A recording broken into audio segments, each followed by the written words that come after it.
Hello,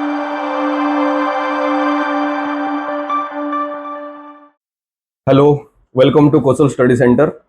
मैं कही ना जे ई हाईकोर्ट फाइकोर्ट सुप्रीम कोर्ट तार कथा मन छाड़ आरआई एग्जाम रो लगी पढ़ापढ़ी कंटिन्यू करू। यहाँ गोटे नोटिस आला काली कि O triple SC RI exam conduct करवार लगी जाउछे केवे नवेम्बर रे। तो अक्टोबर नवेम्बर रे एग्जाम जेबे भी तो गोटे डेट पड़ी जिबा। पढ़ापढ़ी जदी कंटिन्यू नी करी करी ई हाईकोर्ट ऑर्डर देखि करी गुंदले होतिता बोले केंदा हिसाबे हैरान हेतिता कह। आरआई एग्जाम कंडक्ट हेवा, फिर थरे प्रिलिम हेवा, प्रिलिम परे मेंस हेवा। प्रिलिम रो सिलेबस रे math, reasoning, English, Odia, GS, GK एंता हिसाबे एग्जाम हेवा। और मेंस रो सिलेबस रे कंप्यूटर गुटे ऐड हेवा, उड़िया रो मार्क कम अछि। एतकी के पूरा माइंड भितरे रखूं और एतकी रो लागी प्रिपरेशन जोरदार करूं जदी हमको सिलेक्शन दरकार बेले। और जदी भाबुचू जे इथरो भी आरआई रो प्रिलिम जेंता क्वालिफाई करि जाइतिलु फिर थरे क्वालिफाई करि जिमा बेले भाई आमे फसबार ऊपर अच्छु। ठीक अच्छे, तो पढ़ापढ़ी करूँ। All the very best.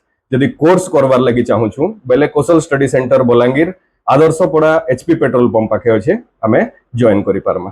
Thank you.